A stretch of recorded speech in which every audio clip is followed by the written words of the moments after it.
I really like this strategies of genius because it's one thing to have a goal or a smart goal, a vision for yourself.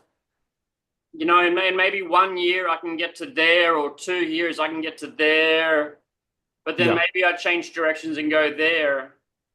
Whereas, see, with strategies of genius as a bit of a goal, it yeah, doesn't matter where I go.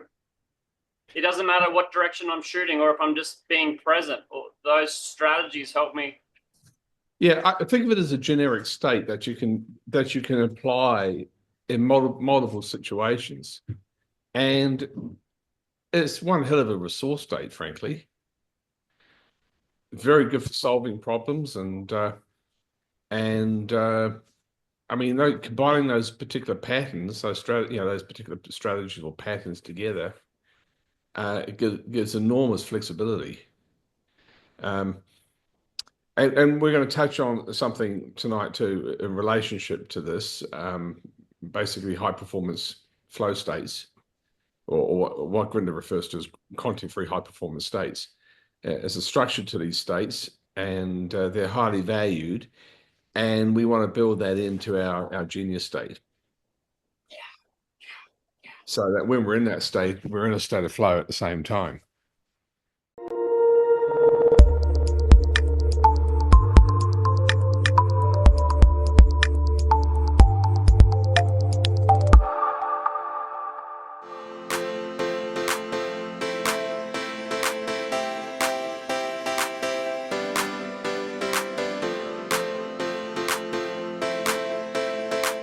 The one thing we can control and influence is ourselves. That's the key thing. Yeah, Yes. that's the key thing. Yeah, I even think less in terms of control nowadays. I think more about influence. Um, so physical world, you can control that. So if I'm driving a car, I've got fine motor control when I'm driving. If I'm playing billiards, I can control. I can make predictions and control how much force I apply and so on and so forth. But when it comes to people, I can't control other people, and certainly I can't control my emotions, though I can actually influence and work with my emotions, and I can change my emotions, but it's not about control. Um, it's really about developing having agency and influence. But anyway, that's all getting technical. We've got more people here, so we're going to be. Yeah, we'll slowly ease into it, Chris. Brief introduction. Chris Collingwood, trainer of the Graduate Certificate of Neuro-Linguistic Programming, Australia's only fully credentialed university government-backed course in Neuro-Linguistic Programming. And we see it more as a big field. It's not something that you cover in 5 days or 7 days. It's a lot bigger than that. So Chris here, one of his students I hired as my coach 10 or so years ago. So I hired a really, really amazing coach about 10 years ago, phenomenal coach. And I was always wondering and curious where my coach got a lot of his skills from. And a fair bit of it, I say over half of it, came from the graduate certificate program that Chris Collingwood runs here out of Sydney, but globally. But based out of Sydney, he runs that globally. So I've jumped on his training, and I spent all last year sharpening my axe as a trainer and coach. So what I've started to do now is I've actually been doing a lot less NLP training. And when people come to me for NLP training, I'm saying, hey, check out the graduate certificate program. It just simply offers more bang for buck and offers a higher level of credibility and skill. So if you didn't know, where we probably sell and train more coaches and neuro-linguistic programming practitioners in China than any other non-Chinese people. But nowadays we're sending a lot across to the graduate certificate just because it's a more complete, holistic picture with that government accreditation, which helps a lot of people get into the field and actually start applying this. So it's a great pleasure I bring Chris here today. And Chris has been running a series on the strategies of geniuses, or the strategy of genius. I'll let Chris take it from here and introduce us to everything and fill in all the missing gaps. Thank you, Adrian. Thank you very much. Now, maybe I know some people got their screen, their video off, but I'd like to get some idea how many people have been on all the sessions on the strategies of genius. I know, Darko, you've been you've been on all of them, haven't you? I think I missed one. You think you missed one? Okay. Yes. Well, look, what I might do is I'm just going to do a review of the key, what we call patterns that John Grinder found in people of genius. I'll share the screen in a moment, and I'll quickly review that. And we've got a couple of options. I would love to do a demonstration with somebody of this. Now, the thing is, to be able to do this, to be coached through this, you need to be able to do each of these particular patterns already. So basically, John Grinder and his partner at the time, Judith Delosier, they found a number of patterns that are common with people of genius. I'm just going to remind you what a pattern is. Really, a pattern is a process, should we say, a sequence of steps that repeats. So everything we do in life is made up of patterns. So how you make a decision, so that would be a thinking process, but it's a pattern of thinking when you make a decision. You know, how you drive a car, there will be a number of sequences or patterns you use to drive a car. How you parent, you'll be using a number of different patterns in terms of how you parent, in terms of behaviors, a sequence of behaviors you engage with when you're parenting a child. So everything's made up of patterns. So a number of the patterns that Grinder found with genius are really thinking processes that people use, that geniuses use. And can you excuse me for one moment? Yeah. I've got a distraction here. Now, some of you guys... I'm going to remove my distraction. Yeah. Some of you guys may have seen something like this before. Fixed mindset, growth mindset. So this fixed and growth mindset is really simply, these guys are fixed, these guys are growth, and the idea is to be growth. This model here, what Chris is showing, this is beyond it. This is so far beyond it. So this is quite an advanced session. So you'll be able to get some nuggets or some value from this that none of the other sessions and trainers will show you, right? So this goes far beyond the growth mindset. This is beyond emotional intelligence. This is what makes people very intelligent and successful, or perhaps if they don't have a good grasp of this, they could be classed as insane, you know, or lost or hopeless. So this is a pretty big picture and goes way beyond this growth mindset or those simplistic models. So yeah, I mean, the growth mindset's a fantastic model, but this goes well beyond it. Let's talk about some of the components that John Grinder and Judith Delosier found with geniuses. One was the ability to richly represent outcomes. So there's an outcome orientation. So the person is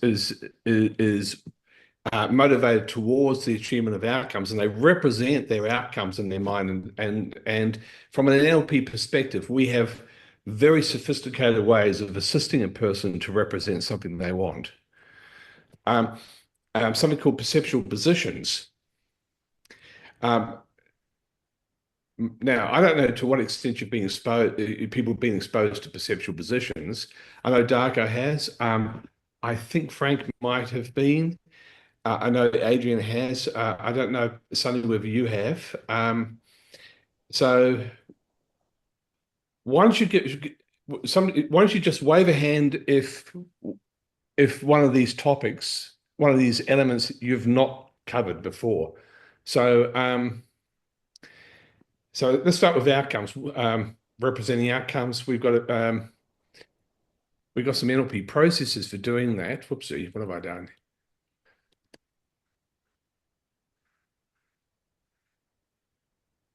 well, yeah, let's stay there. Outcomes.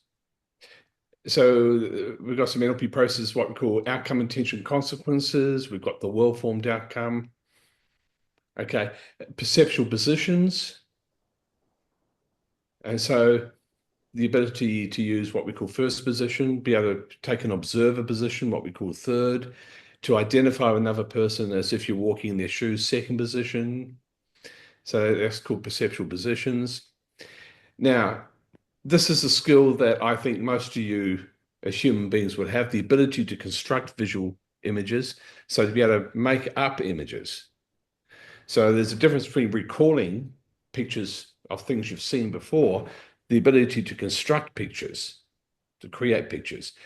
That's an important skill. What we call the as-if frame. It's to take a position as if you could say as if I'm in a different as if I'm in the future looking back, or as if I'm in a past event looking forward, or as if I'm taking the perspective of somebody else, or it could be as if I have the knowledge that somebody else has. It's acting as if, a very useful skill.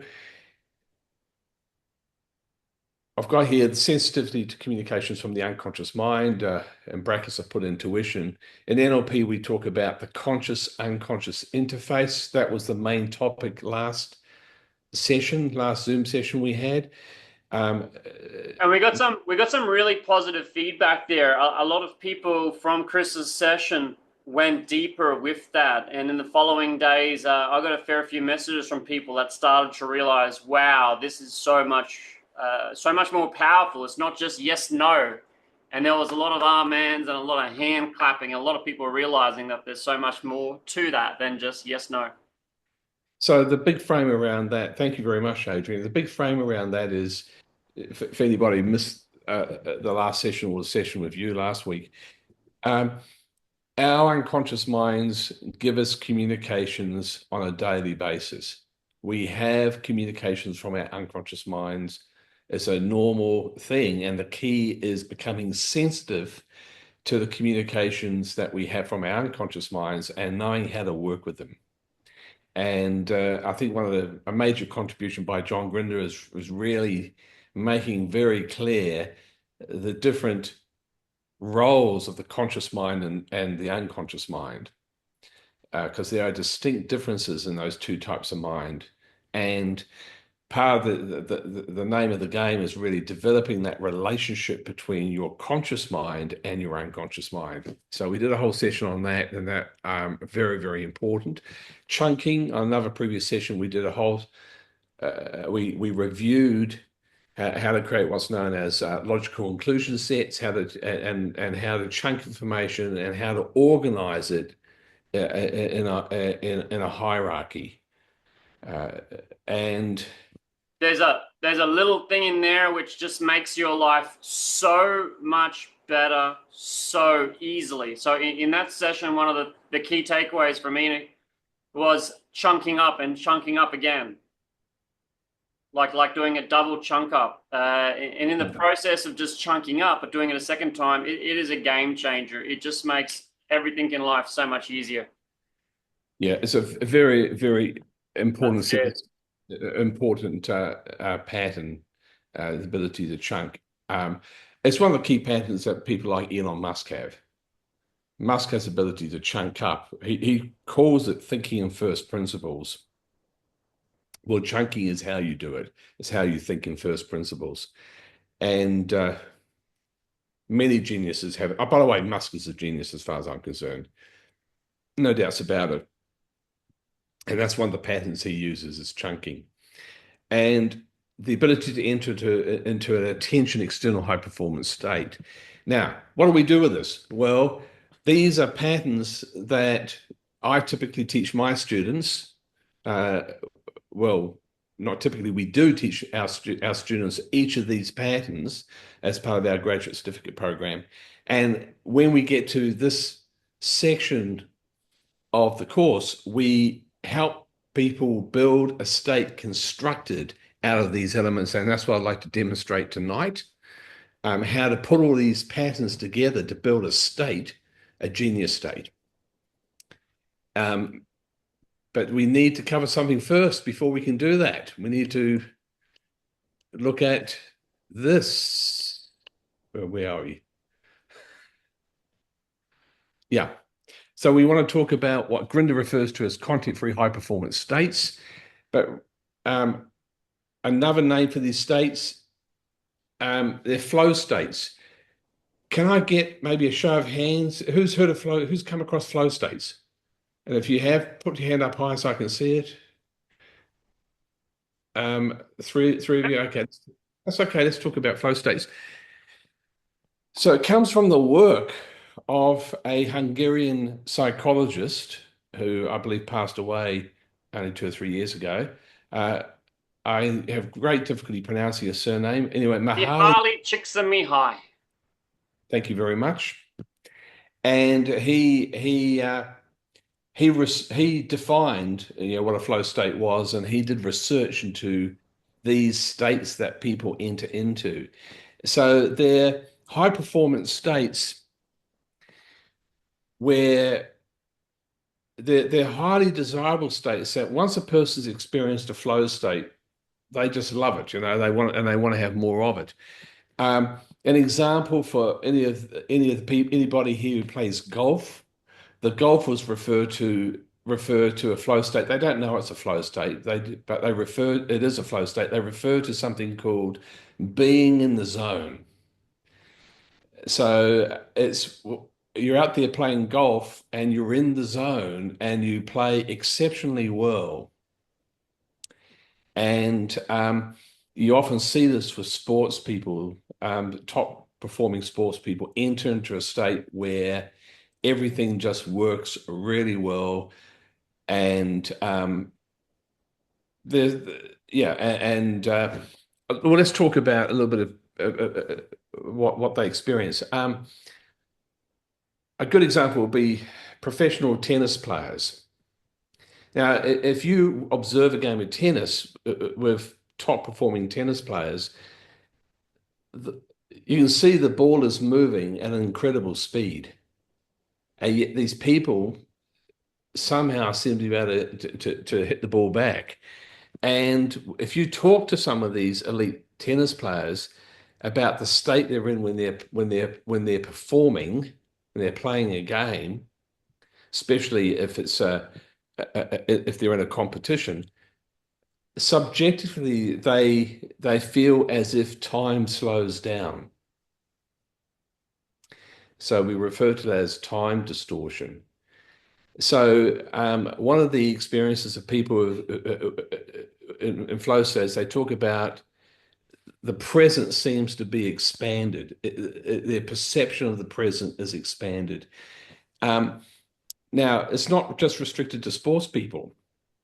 So what the psychologist found is that when people, a person could be performing very well at work, they might be absolutely exquisite at what they do for a living. And once again, under certain conditions, they find themselves in a state where they're fully present in the present. They have a sense of time slowing down, and they're performing incredibly well. Now, I don't know if anybody here has an example where has an experience where they've been in a flow state, high performance state, and while you're in the state, it's like nothing else in the world exists for you apart from what you're doing.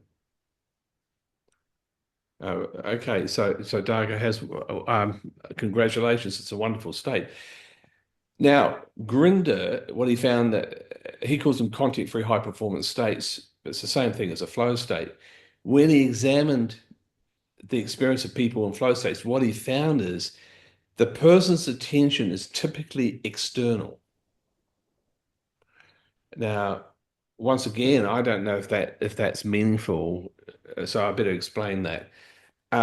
Right now, my attention is external. I'm aware of the screen. I can see your faces. Those who have the video on, I can see your faces. And I'm aware of the sound of my own voice. So my visual and my auditory attention is very much on the external world. Now, if I was in a trance state, if I was in a hypnotic state, my attention would be very internal. I might be very aware of running, pictures in my head. I might have an internal sound track happening inside my head. I might be very aware of sensations that are being generated in my body, but my attention will be inward. So one of the key things is the person's attention is outward. So we talk about attention external when they're in a flow state. A person's peripheral vision is typically open when they're in a flow state. Now, so we've got two types of vision. We have what's known as foveal vision, that's focus. And so when you read, you're focusing on the words. So you're using your foveal vision. And peripheral vision detects movement and movement to the side, but also movement up here. So it's on the periphery of your vision, hence peripheral vision. And typically, when a person's in a flow state, their peripheral vision is open. By the way, typically they've got both foveal vision and peripheral vision. They're using both types of vision. Does that make sense? Feel free to ask questions or ask for clarification as we go. So attention external, open peripheral vision. Yes, if I'm using foveal vision, it's kind of like a soft focus as opposed to a hard focus, and my peripheral vision is open. No internal dialogue. That is, there's no self-talk. When people are in flow states, there is no self-reflection. People are not thinking about themselves. They're not talking to themselves. They're not reflecting upon themselves. They're fully engaged in whatever the task that they do, that they're doing. They're fully engaged in the task that they're doing. They tend to be fairly centered in their physiology. There's minimal muscular tension. So the only muscular tension people have is the tension they need for the activity they are doing. So there's no excess tension. So there's no excess muscular tension. The breathing tends to be an even rhythm. And so these are the features that you find when a person's in a flow state. Now, Mahali, I'm just going to use his first name. Mahali was interested about what were the conditions where people spontaneously entered into flow states.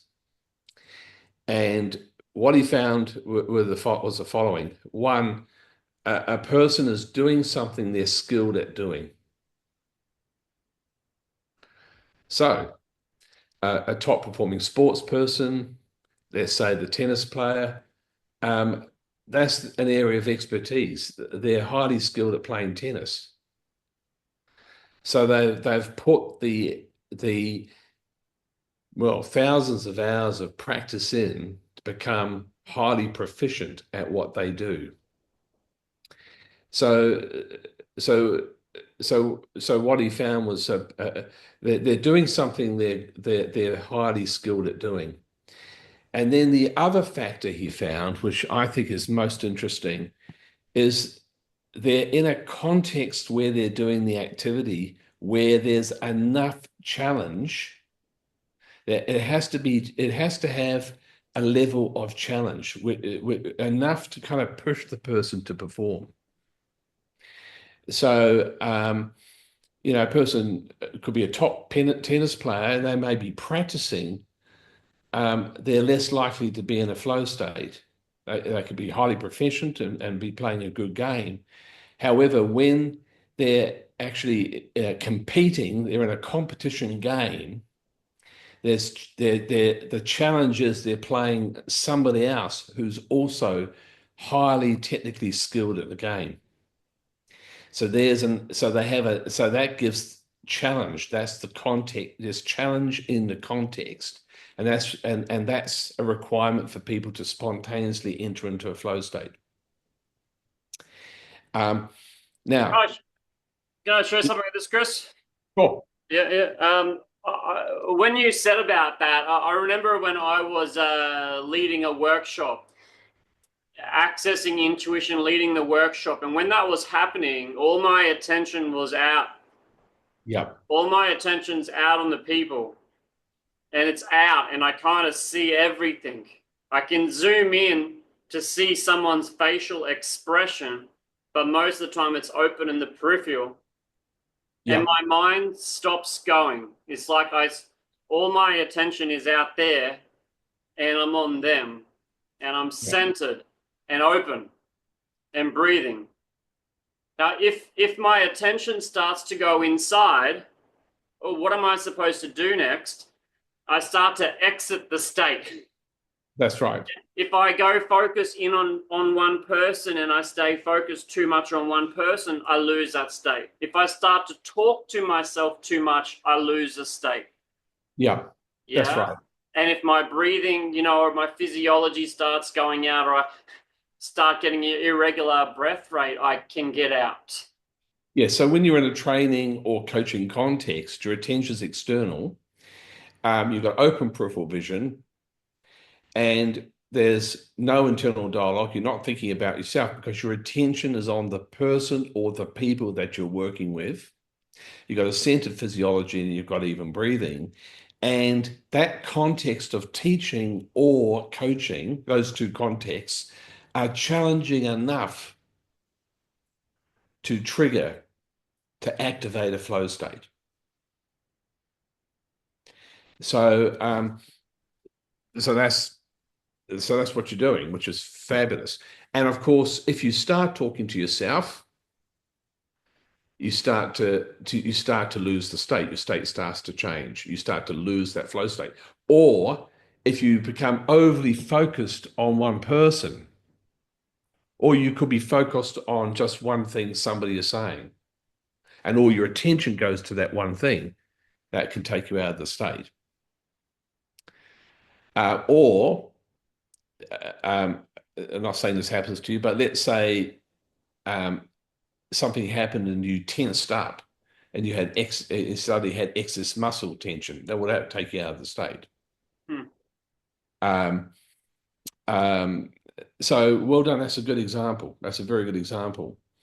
Now, anyway, this is what Mahali found. He found these two conditions. A person's doing something they've got a lot of experience at doing, they're skilled at, and they're in a context where there's enough challenge, not too much, not too little. So it's subjective for the individual. It's really about the right amount of challenge, having enough challenge. Now, the great thing about this is we have a set of activities that shape the person's attention, that takes the person's attention external, that opens their peripheral vision, that gets rid of internal dialogue, that shapes the physiology so the person's centered and so the person has even breathing, and has a number of conditions in the activity which are challenging so that the person going through different conditions can find a condition which is challenging enough, not too challenging, and not too little challenging, so that the actual activity shapes the attention and physiology and is challenging enough so that the person, through doing the activity, enters into a high performance flow state. Now, I think it's fantastic. Now, once again, the activities were developed by John Grinder. Well, one of the activities was developed by a man called Traub, and then Grinder found a way to improve it.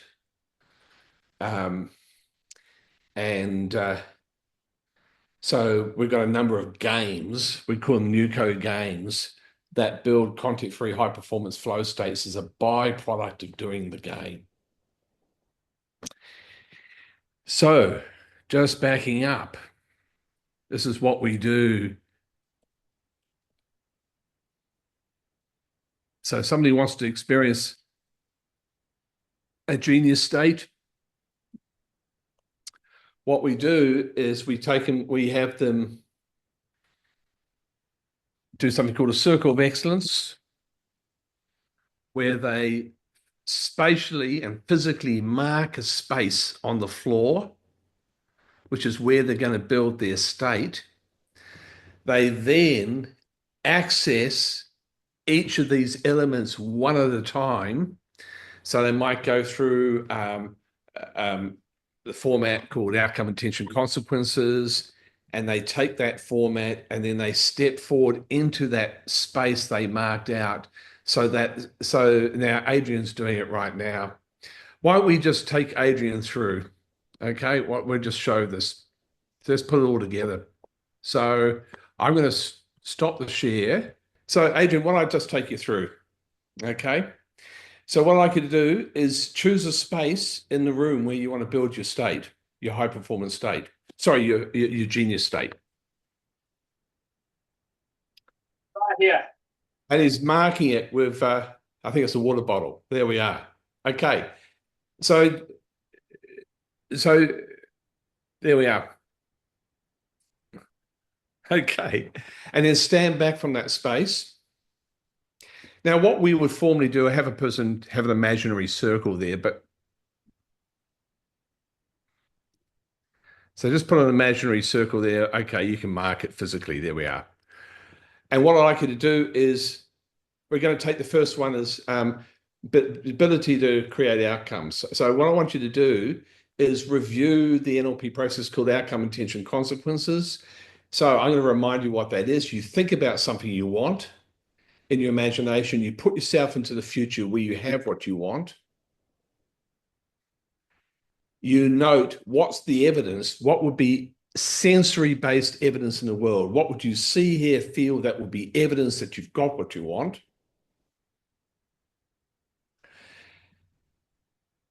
And now what I'd like you to do is ask yourself, what do I want this for?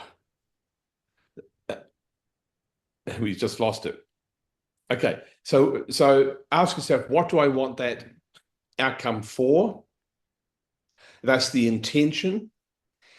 And then step back into the future where you've got the outcome, and then take a mental trip far enough into the future beyond the outcome so that you're aware of the flow-on consequences of having achieved that outcome.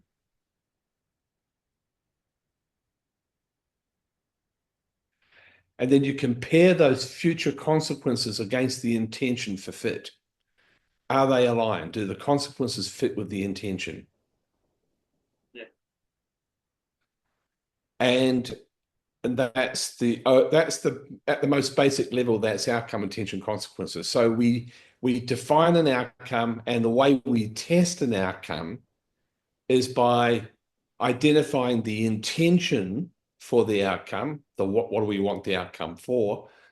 We identify the likely future consequences of having achieved the outcome. And then we compare those consequences against the intention to make sure that the consequences are aligned with, fit with the intention. Now, the risk is I might think of an outcome and the consequences may not be desirable.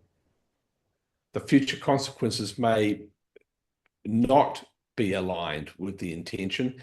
If that's the case, because I know the intention, I then create an alternative outcome.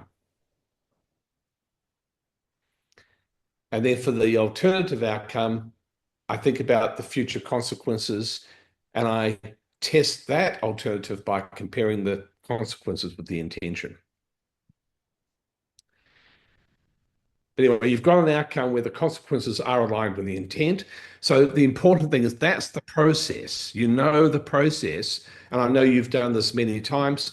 So like you having to take that process and add it spatially into the space where you want to have the your genius state. So it is spatially located here. Your ability to do outcome, intention, and consequences. Good. And then step away from that. So that's now associated with that space. Now, another outcome process. We're going to do this really fast. Okay. So I want you to take that outcome and in your mind make it well formed. So you know what you want. You imagine you're in the future, you've got it. You know what the evidence is. We've done that before. So how will you know you've achieved it? What's the hard evidence in the world? You know that. I like you now to just check, is it humanly possible, something that humans can do? Yeah. And now I'd like you to consider what are the resources you require to achieve this outcome. So you define those resources, and then you take an imaginary trip from the present to the future where you've got the outcome, applying those resources in your mind. And then you consider, are the costs involved to get that outcome, are they acceptable to you?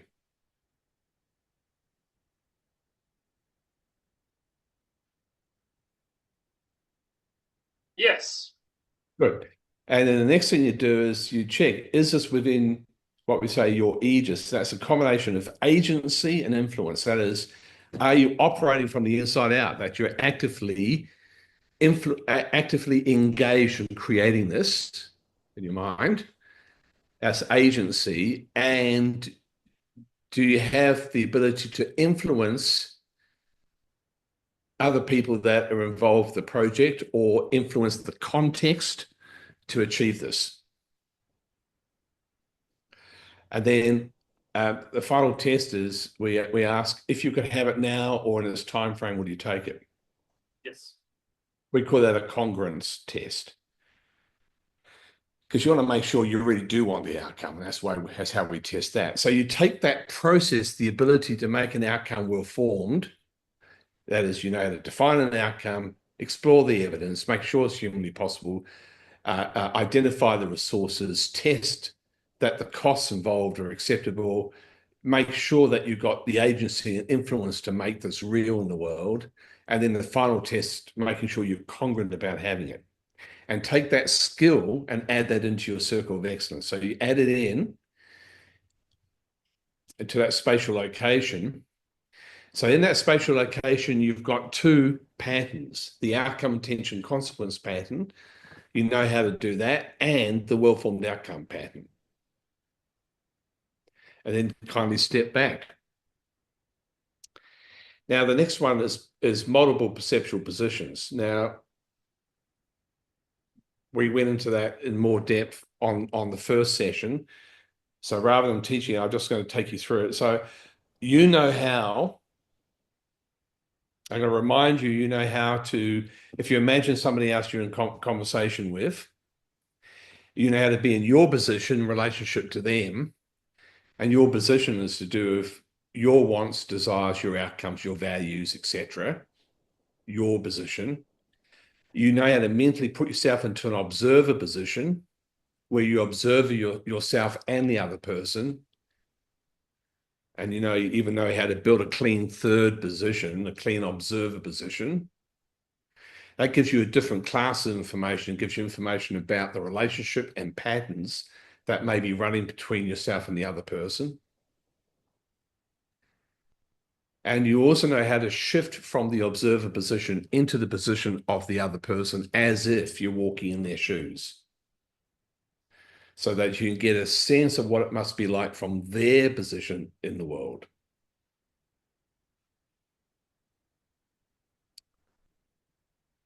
And then how to go back to the observer position, what we call third position, and then how to take all the learnings from second position and third, that is the position of the other and the position of the observer, and take that back to first position, so that you're informing yourself in first position. What Grinder refers to as a triple description. So this is part of how you can develop multiple descriptions of the world and add that skill in. So carry that skill into your circle of excellence. And so you know how to use multiple perceptual positions to go from first to third to second to third to first. You know how to build a clean third when necessary, back in first position. And you can use perceptual positions by itself or in combination with outcome, intention, and consequences and the well-formed outcome pattern. So you can use each of those patterns individually or in any combination. And then I invite you to step back out. And as Adrian's doing, you can see each time he adds a pattern into a circle of excellence, you can see a shift in his physiology. You can see a change in his state.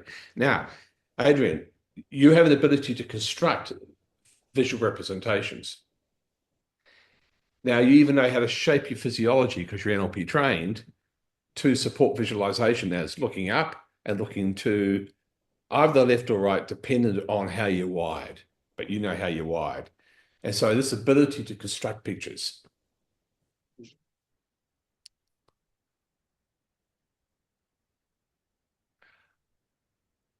Well done, and take that skill, add that into your circle of excellence.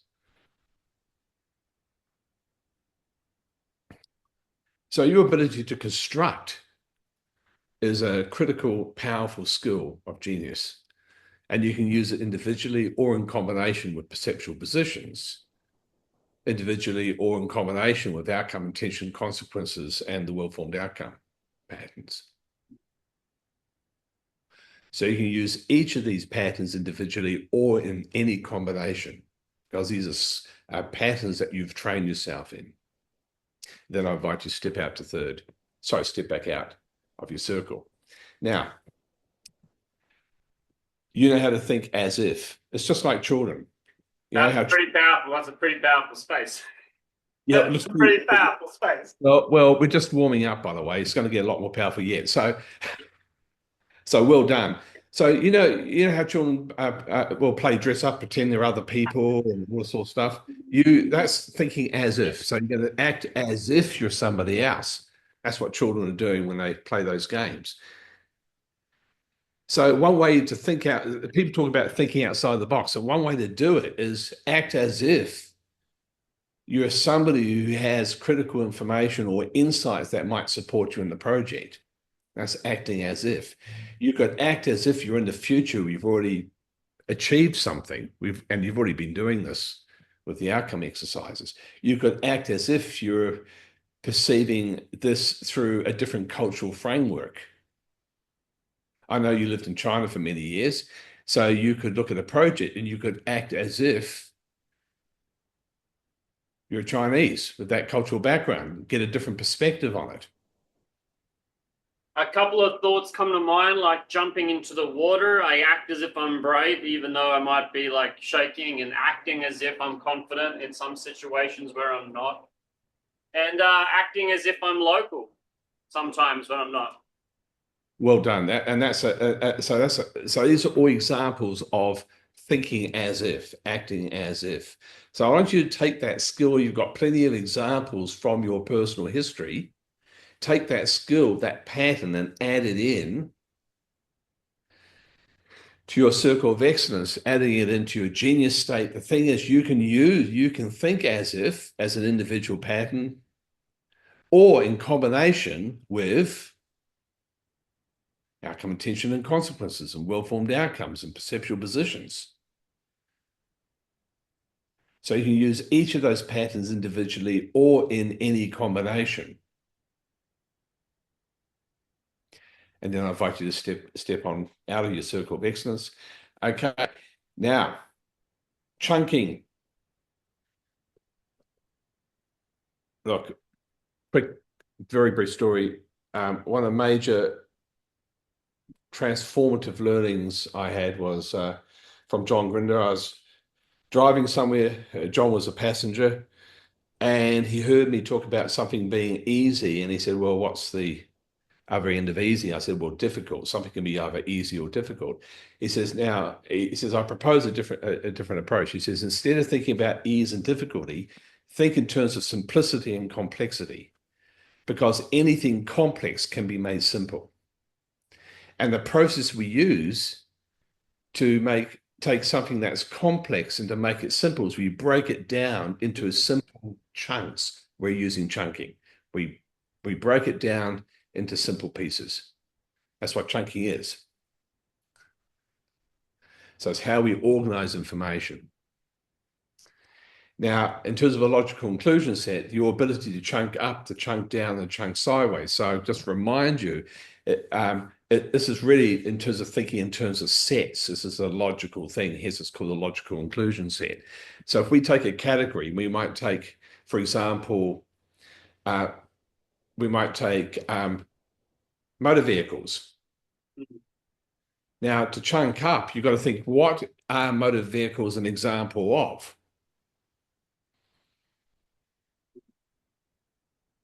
So they're a member of the set of what? So what are they an example of? Transportation, perhaps. I was just saying motorized transportation, okay? So motor vehicles are an example of motorized transportation. Now we could chunk down and take two examples. We could take a couple of different examples of types of motorized transport. You might take internal combustion engine vehicles, and you might take electric vehicles. Okay. So that's chunking down. So they're examples. They're both examples of, they're both members of the set motor vehicles. Now let's take electric vehicles. So that's a member of the set of motor vehicles, which is a member of the set motorized transportation, which would be a member of a bigger set called types of transportation, because there are non-motorized transportation as well. Horses, for example. And so we go all the way back down to electric vehicles. So now, if I say chunk down, give me an example of an electric vehicle. You could even give me a brand. Tesla E. A Tesla E. Okay, I don't know the Tesla. A Tesla 3, did you say? Okay, maybe it's a 3, because isn't it SEXY? Yeah, so he wanted to have a number of models that spelled out sexy, but he couldn't use E, so he had to Model use a 3. E because Mercedes owns the brand, owns the trademark for Model E. So he went for Model 3, which is like a reversed E. Yep. Okay, let's say Model 3. Okay, and then if we went down one more, you might say a red Tesla Model 3. So at the lowest level is more detailed, red Tesla Model E, which is an example of a Tesla Model E, which is an example of an electric vehicle, which is an example of a motorized vehicle, which is an example of motorized transport, which is an example of transportation in general. And if we go sideways from, let's say, motorized transport, going sideways, we go up. So that's so motorized transport is example. So motor vehicles is example motorized transport, and then come down again. We might say we might say a powered boat, a motorboat, or we might come down and say a plane, an aeroplane, or we might say a train. They're all examples of different types of motors, but they're all examples of motorized transport. So we can go sideways. Or if you went sideways from a Tesla electric vehicle, you might say a BYD, the Chinese brand, right? And for me to activate this state, I haven't done that with the cars, but I remember when I've been having some coaching calls, I've specifically been chunking people up and up and up and up, and I've been going down specifically and looking for the other way. Yeah, so when we use the meta model in NLP, for those who've had some NLP training, it's been exposed to the meta model, the specification questions takes you chunking down. Intention questions take a person up. So the ability to go up and to go down and to go sideways, this is a very powerful problem-solving tool. And basically, when Mask thinks of first principles, he's chunking up. So take that ability to do a logical inclusion set, the chunk up, the chunk down, and chunk sideways, and take that skill and add it into your circle of excellence for your genius state. Because you can chunk up, down, and sideways on any content. that you want to explore.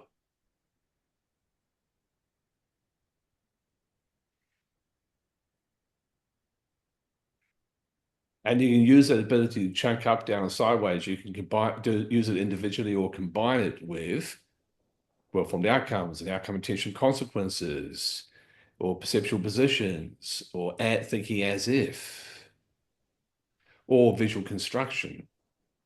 You can use each of those patterns individually or in any combination. And then step on out. So that state's developing quite nicely. Now, let's add a really important thing in now. Last time's topic, the conscious-unconscious interface. This is really about ideally where you've got a great relationship between your conscious mind and your unconscious mind, and know how to work with both minds together appropriately. And you know about signals, so you know when your unconscious mind gives you a signal for yes, you know when your unconscious mind gives you a signal for no. You're aware of the many different types of signals your unconscious mind gives you. So when you feel tired before going to bed, that's a signal from your unconscious mind that you need sleep. When you feel hungry, that's a signal from your unconscious mind it's time to eat. It's your intuition. And your unconscious mind communicates to you in a variety of different ways. And I'd like you to find any example from your personal history where you have that really balanced relationship between your conscious and unconscious mind, where you're open and responsive to the signals, the communications from your unconscious.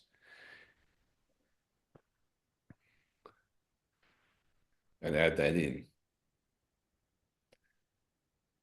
And that's the conscious-unconscious interface. And that pattern you can apply individually or in combination with any of the other patterns in your genius state.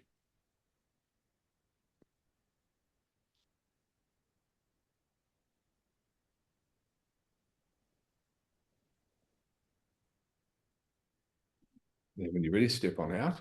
Well done. Now, at this point, we would typically, if I'm doing this with a client, or if we're doing this in class, we would have people then do one of these Nuco games to build a content-free high-performance state, a flow state. However, we don't have time, Adrian.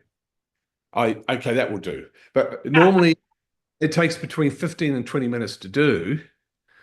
However, juggling is an activity that will build. You can't juggle unless your peripheral vision is open.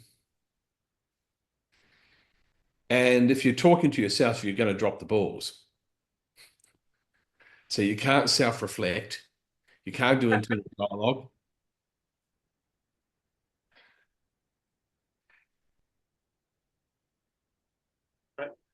Okay. Yeah, you got the idea. So, but you've got plenty of example, and then just add that in. Okay. Normally, I'd have the person juggle for something like 15 minutes, and just for the record, I would have them doing something out loud, maybe the timetables or counting backwards from 102s or in threes, so that ties up and gets rid of any internal dialogue by externalizing with something that's mundane, like like the times table or singing the alphabet or whatever. Okay, well done. So that's your genius state. So just pop back in and enjoy.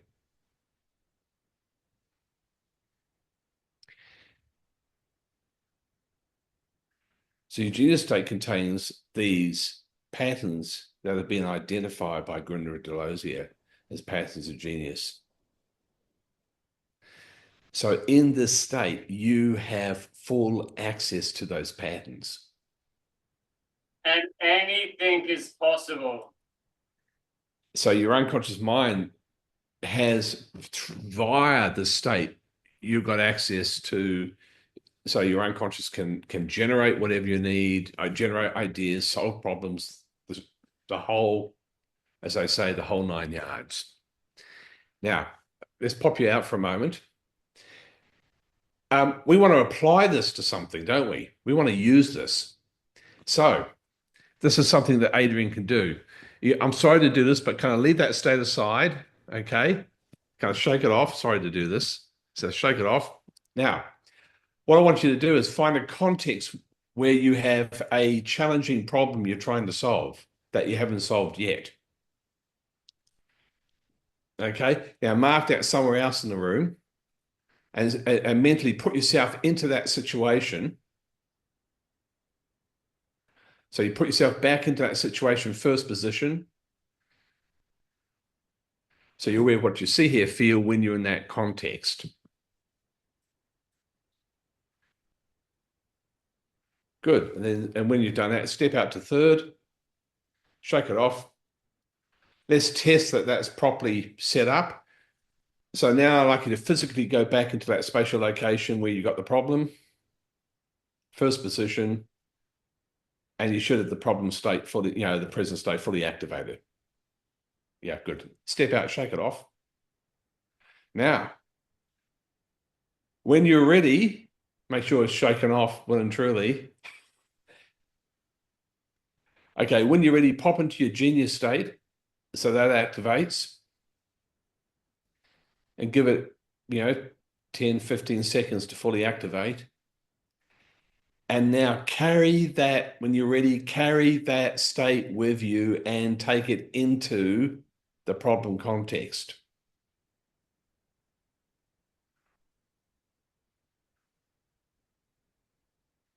And then just hang in there. You're giving your unconscious mind time to solve the problem.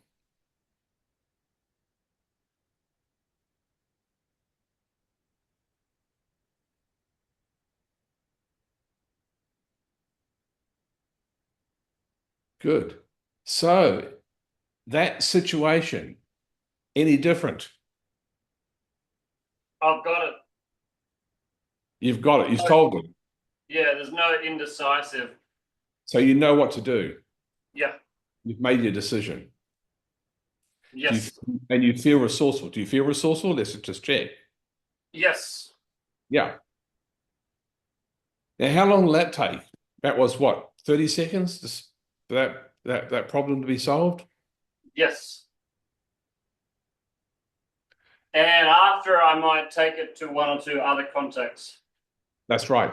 And this is the thing. Now that you've built this, you can take your genius state into any context where it would be useful. So one type of situation is situations where you are challenged, where you have difficulties, where you have problems to be solved. That's one class. That's one type of situation where you can bring your genius state in. Now, as I'm talking, you can take all the time you want to just drop this genius state into any context where you want to apply it. Now, for the record, the other type of context is, let's say I'm developing a project and I'm building a project in my mind. I typically build projects in my mind first, and then I go out and act in the world to execute on those projects. So you've built the project, you know the context, you know your outcome. You know your present state in relationship to that outcome. Well, you drop your genius state into the present state for the project. And then take a mental walk through time, taking your genius state through time from the present into the future where you have your outcome.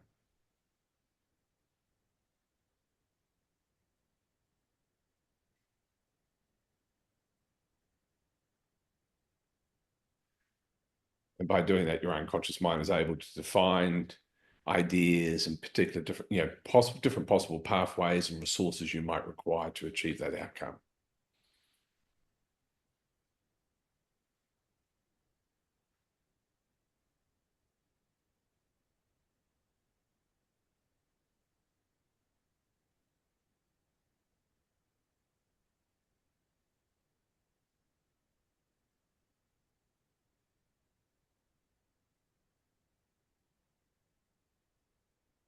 Yeah.